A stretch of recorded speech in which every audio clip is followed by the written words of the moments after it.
Bonjour à tous les amis, on se retrouve aujourd'hui pour une petite vidéo sur Twinmotion dans laquelle je vais vous montrer comment configurer une image. Donc si vous voulez créer une perspective sur base d'un modèle que vous avez déjà retravaillé sous Twinmotion, donc comme vous pouvez le voir dans ce modèle, on a déjà un intérieur aménagé, on a déjà des textures qui ont été mises, on a déjà des objets et autres. Enfin voilà, dès que vous arrivez à quelque chose qui vous semble correct et que vous souhaitez simplement sortir des images, vous allez vous rendre dans un premier temps dans cet onglet-ci. Alors vous avez la possibilité de créer une image. Alors je vais supprimer celles qui ont été réalisées au préalable pour vous montrer tout depuis le début. Voilà. Alors, donc là, on est sur l'image qu'on vient de créer. D'accord? Donc je vais même la supprimer, comme ça, on va recommencer depuis le début. Donc là, vous êtes dans le mode navigation tout simple. Puis dès que vous créez une image, comme vous pouvez voir, la fenêtre de navigation est passée en mode média, comme vous pouvez le voir. Alors, qu'est-ce que vous voyez à présent à l'écran? Vous voyez simplement l'image qui sera créée. Donc ce que je vous invite à faire, c'est positionner en fait la caméra de manière à obtenir l'image que vous voulez. Une fois que c'est fait, vous pouvez réactualiser ici en cliquant sur les petites flèches. Comme vous pouvez voir, ça a changé. Vous pouvez renommer votre image, mettre par exemple perspective arrière ou élévation sud même par exemple. Élévation arrière. Voilà. Alors donc là voilà, l'image elle me plaît. Je vais la paramétrer. Donc pour la paramétrer, je vais cliquer sur plus.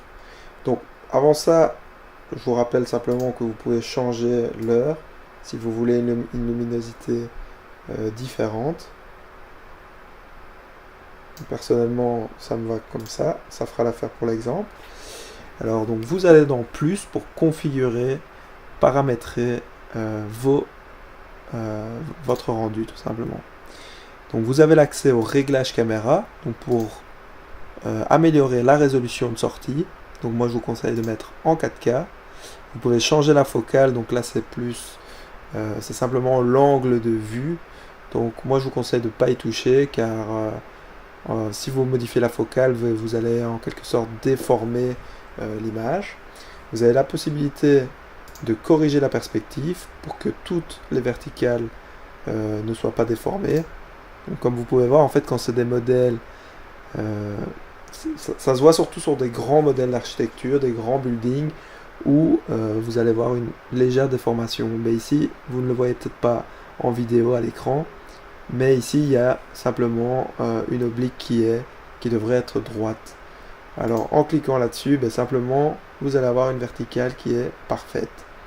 Alors, vous avez la possibilité de créer un vignettage aussi, qui va simplement obscurcir les angles de votre image.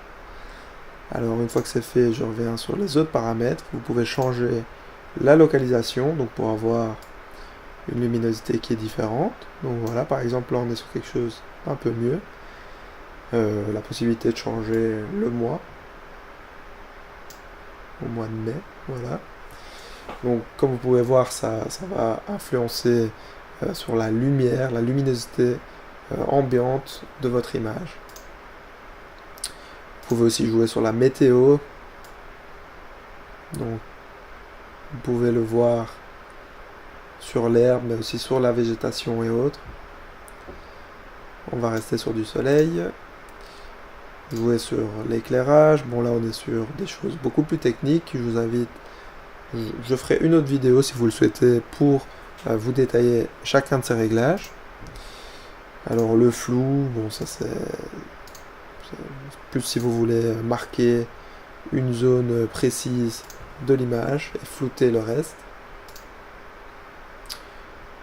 Changer le paysage arrière. Je ne sais pas si vous pouvez le percevoir ici, mais simplement ça permet d'effectuer une rotation du contexte, donc de l'image d'arrière-plan.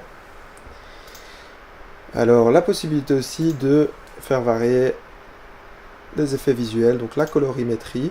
Alors là moi je vous invite à rajouter un peu de contraste et à réduire légèrement la saturation, donc ça vous permettra d'avoir une image plus réaliste.